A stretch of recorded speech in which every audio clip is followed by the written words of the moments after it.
yesterday, Carlton Davis sent out a tweet. I think it was his first tweet since the season. He tweeted something out last year in October, but he tweeted something out today.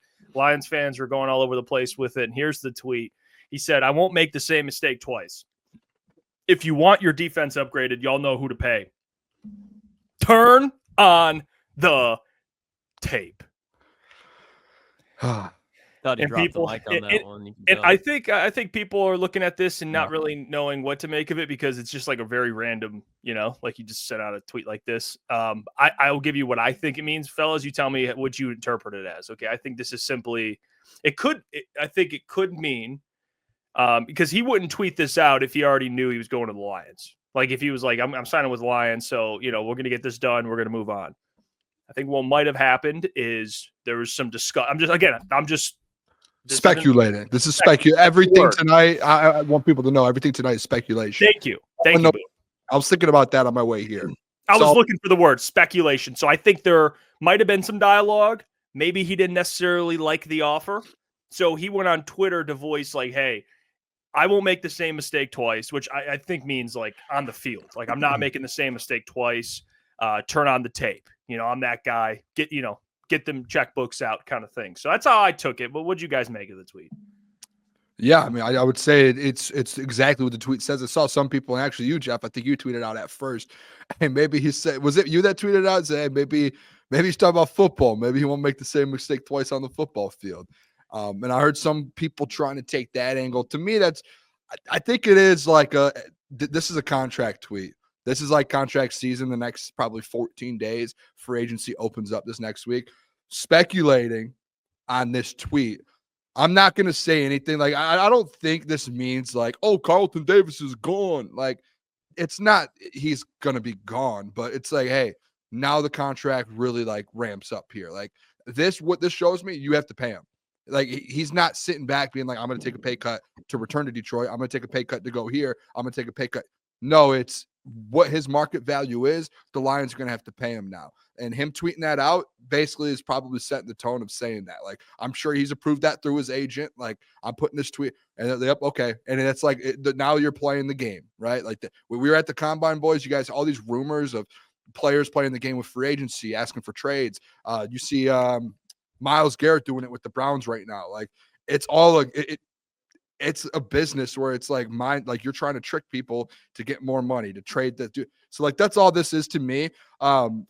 Is there a chance they still sign him? I think so. Like, I'm not saying it's 100% chance, but I think like the Lions are, if they give him a price that the Jags give him, or the Titans give him, or the Chiefs give him, whoever's going for him, I'm sure he'll pick the Lions over anyone because he's already living here and he's here and he was here last year. But I think it's just about money at this point. Like he wants a certain bag.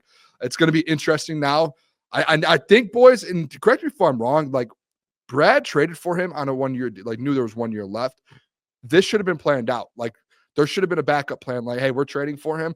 We need to prepare for him not being here next year. And I think that's why the Terrion Arnold thing happened, the Ennis Rakestraw thing. Now, has that worked out to where you can be like, hey, Terrion's your corner one? No, probably not. But you have to make a move now, whether it's saying you have to pony up the money or you have to go get someone else and spend the money. Because I don't think you can just move on to next year, boys, with a average corner. Like you have to go pay for someone. You have to go get a dude, in my opinion. So it's either you pay Carlton or you go get a dude. I agree with you, Boone. You got to have a dude. But honestly, fellas, and I think it was I was kind of half in, half out, but I think it's more likely that Carlton Davis is gone. I don't think that he will be back because I do think there is going to be teams like this sets, like you said, Boone, the precedent of, okay, Carlton Davis, he's going to want his money. And when you look at the Detroit Lions, they don't dish out money unless it's their homegrown product. I understand that they re-signed David Montgomery. There's a $18 million deal. So it's not like they're selling a bag for him. Same thing with Alex Anzalone. Now you look at Amon-Ra St. Brown, got a bag. He earned it. He deserved it. Homegrown. Penei Sewell. And we're going to see more guys like that. And they do need to have a backup plan, but I think there are cornerbacks that are too similar tier of Carlton Davis because he is getting near the age of 30. And if you look at non-Hall of Fame, all-pro type of guys, 30 is usually when cornerbacks start to get injured a lot, and you see their play just naturally decline. And there's even free agents like Jadavius Ward out there, who I don't hate, But if you bring in Tre'Davious Ward, he's older than Carlton. He's about to be 30. You bring him in on a 2 to 3 year deal. What's he going to look like at the end of that deal? If you're signing a guy for 3 years, you want him to be good for 3 years, and he's going to be a pretty penny as well. But as Carlton specifically, like I said, there's going to be a bidding war. Like the Jacksonville Jaguars will give the Detroit Lions or Carlton Davis, I should say, a higher price than the Detroit Lions. There will be multiple teams out there because they have the need, like they need a corner. The Detroit Lions do, but they have a very good roster besides that. Like if you look at the Jacksonville Jaguars, they need all the defensive help they can get outside of that defensive line. So they'll be willing to pay out more because they're just more desperate. And I think there are a lot of teams outside the contenders that are like the Detroit Lions that have more money and will be more desperate. Carlton Davis already has a Super Bowl ring. He's played for contenders before. At this point, he could be very content with riding into the sunset with a bag and having a very good NFL career. And I don't think you can blame him for that. So it's time to kind of look at that world of, okay, there's definitely a possibility, a realistic shot that Carlton Davis doesn't return. I don't think it's a similar situation to Kevin Zeitler, because I just think when you look at Kevin Zeitler, different type of personality, again, hasn't won a Super Bowl, was very good here. Usually doesn't have to worry about injuries. But when you look at Carlton Davis, he does, and he has to get paid. He's got a family that he wants to provide for. So I think Carlton Davis is definitely a shaky situation right now in Detroit. If you ask me, I think he's gone. Yeah, and I'll this is where I'm at with it. I don't if I think he's gone, in my opinion, and I think Brad had a backup plan, and it was Terran Arnold. And I think what the plan was, not that he probably thought this in the back of his mind, but if Terran Arnold plays this year and he's very good and like Quinyon Mitchell level, you have no problem, allowing him to leave, because that Terran Arnold's meant to be your CB1, kind of like what the Eagles are doing. Like Quinyon Mitchell's he'll be a CB1 for the future, for the foreseeable future. So they draft him, and then they can cut a guy like Slay and not worry about it. Not that Slay and again Carlton at different points of their careers, but the point is that was the plan. And then you have Ennis too. But the problem is Terran Arnold looks like he needs another year. So they need someone to come in and hold down that spot. So from Carlton's angle, go get paid. Like I think he's 28 years old. It's his last big payday. At least he's in his prime still. Like he should go get a bag. And I think there'll be teams. He's the top corner in a corner class that isn't like it's got some good players, but he's the top dog in that class. So there's going to be teams that are going to be willing to throw money at him. So he should go get paid. Now from the Lions angle, if it's true that the Lions offered him and he didn't like it, I respect Brad for that. Like he's not budging, and I don't want him to give in and overpay Carlton Davis. I mean, we talked about this. It has nothing to do with Carlton as a player, because he's a really good player. He's, like we said, top 15 corner, probably higher than that when he's healthy and playing. Yeah. But the problem is he's going to miss a couple games a year. He's going to get banged up every single year. And you have money that you have to dish out to other players. And we haven't even started free agency, where they still have to probably add another player.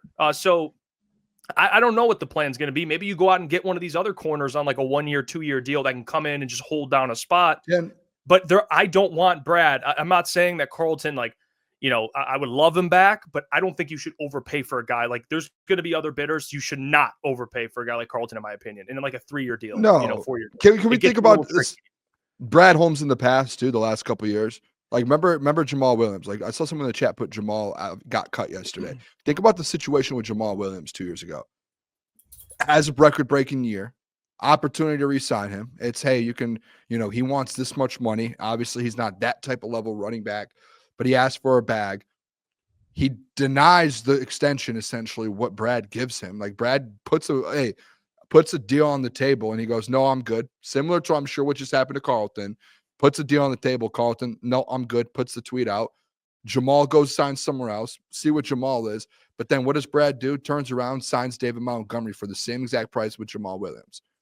And we've seen Brad do this multiple times, to where he goes out there, like last year, gets Carlton. Like that's why I do have a little faith in Brad, where it's like, all right, like Carlton, like we gave you a price, and maybe they end up still coming together on a deal. And Carlton's like, I want to stay here. Maybe this is just him trying to get an extra $1 million or $2 million. Like maybe that's all this is. But either way, it's like, this is the price that they gave you. Like you guys don't really think, like Brad's not going to let Terrion go into next year's corner one. Like he won't. He's going to go in free agency, or he's going to trade for someone. Like that's what it's going to be. Or you know what? He might trade up in the first round if Carlton walks and gets one of these top 2 or 3 corners in this draft. and now you have 2 young rookie corners on rookie deals essentially. And that's kind of essentially what the Eagles did. They had 2 young guys, and then they had Darius Slay. So like maybe Brad goes that route, but I'm not going to sit here and like think it's a bad thing. Like let it play out a little bit, I guess. I don't think Carlton's like 100% gone. I think this is like, to me, this is like a negotiation tactic. Like this is like, hey, he wants a certain price. They're obviously not budging on it. All right, we'll put a tweet. It's like the Myles Garrett stuff. And 50% of the time it doesn't work in the NFL. 50% of the time it ends up working out. You see guys ask for trades all the time. Brandon Ayuk doesn't get his trade. Guess what? Signs a massive deal. So things like this happen. I'm not gonna like overreact too much to it personally. Yeah, we don't have any information. I would love, what? I think I know we hate these type of deals, but when it's a player that I think is very good, I'm willing to I'm willing to listen. But like a Paulson Adebo, I see the chat talking about him. If you were to bring him in, I think you could probably get him to sign like a 1-year prove it deal because he's coming off an injury and he gets to play for a really good team and then test the market next year. Like you can bring in a Band-Aid. Because I'll tell you this right now, if Terron Arnold isn't your number 1 corner by the next season, something's wrong. So you need a guy that can come in. Before you go, Boone, if you go sign Paulson Adebo, you don't sign him for a 1-year deal. You sign him for 3 to 4 years because at that point you should have done that to Carlton Davis, though, right? No, because Paulson Adebo's 25 years old, and if you look at what he's done throughout his career, turnover-wise, with the Detroit Lions need, scheme-wise, with the Detroit Lions need, Paulson Adebo over the last 2 to 3 seasons has been objectively better than Carlton Davis when you look at production.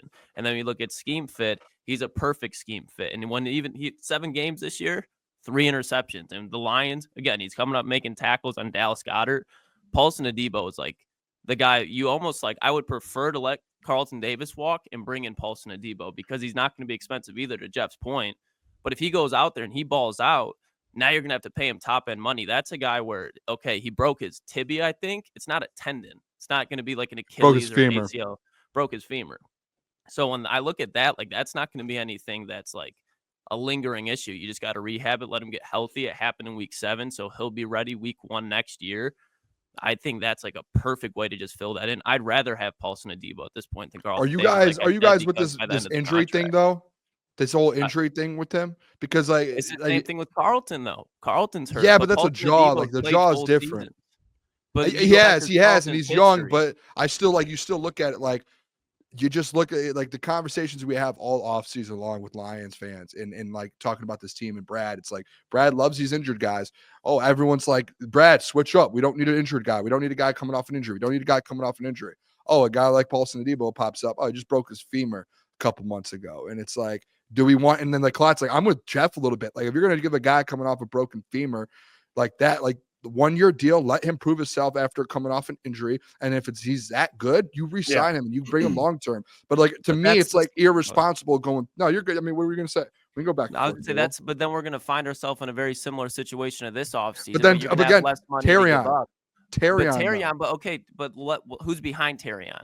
Rather, you can have a great but then duo that's where you sign your second corner. Paulson Adebo, if he comes back and you end up signing him, that's because, and he's that good, that's because he's a corner 1, but you have Terry on there. So then you can work it out there. Like, I don't think a corner situation's a big deal where you have to go year to year. Like you saw Carlton. If you can go get Paulson Adebo and he plays at that level, I'm sure there's going to be someone next year, or Terrion becomes CB1, and then you figure out CB2, and it's way easier to get a second corner than it is to get an absolute stud in this league. So, like, you can figure that out. In my opinion, I just don't want a guy coming off a major injury. I don't care if he's been healthy before. Just coming off a major injury, you just never know. You never do. And to me, it's, like, irresponsible for us to, like, say all offseason, don't go all in on injured guys. Don't go on injured guys. And then be like, go give him a 4-year deal coming off a broken, you know what I mean? Like, that's just, it's a little different to me. Like, I would say, hey, let's do a 1-year deal, especially when you just drafted a corner in the first round, and then go from there. That's fair. I just, again, I emphasize my point on, I just think he's going to be a very good player. Yeah. And I would rather, like, again, we're going to be facing the same thing. It's like, okay, you got corner's not a cheap position. You keep bringing in vet guys. Wouldn't you just rather have a young guy that can grow and develop in his prime, and you're getting him on a cheaper deal? That's where you get Carl or Terrion. That's where the Terrion, like, you have to have that mindset that Terrion is supposed to be that guy, right? Like, that's where I think Jeff's coming from on that. It's like you're expecting Terrion to step up and beat him. Yeah, But then when you hit the money, the situation with the money, you have Terrion on a rookie deal, and you go get a corner. Like I think it's a fun thing to think of, in my opinion, being like 4-year deal. But I just don't think it's like realistic when you're gonna have to pay Kirby and like all the. That's a big deal to give up right away like that. I think it's a little different. Like Davenport had 1 year, and he was always hurt. Paulson, I'm willing to. He's not always hurt. That's the thing, and I get what Boone is right. Like he's coming off a broken femur, but I look at it the same way I look at, not that it's the same exact injury, but like Hutch. Like if Hutch tore his ACL, like Aleem did, it's a little different because you're like, oh, those ligaments, like you were talking about. Not as worried about a broken bone. I just really do think if Brad were to sign Paulson, it would be under, because I mean they have leverage. I mean, you want to come play for the Lions, dude, and shine on a big stage. Like you're going to benefit too. You're playing for a good team. Like he would love that. And I think Brad would do a 1 year. I don't think Brad, in my opinion, Klotzy, I don't think Brad would give him, even though you'd be fully comfortable, I don't think Brad would give him a 3-4 year deal. I think even though like you'd be fully comfortable with it, I think it'd probably be a 1 year deal. But unfortunately, and then if he plays well, you re-sign him, but then I get the price goes up, but you have to look at it from Paulson's perspective. It's like, am I going to sign a long-term deal coming off an injury, or do I want to go out and show people that I'm still good after my injury and then hit the market again? He'll probably get more in a year anyways if he's that good. Like, he would get a bigger that's deal. my point. Yeah, it's just when I look at that, like when I look at the player of Paulson Adebo, like when you just watch, like he is exactly what the Lions. You don't have to worry. I don't think you're wrong with that. And Paulson, you don't have to worry about corner for the next 4 years, because you got Terrion and you got his 5th year option.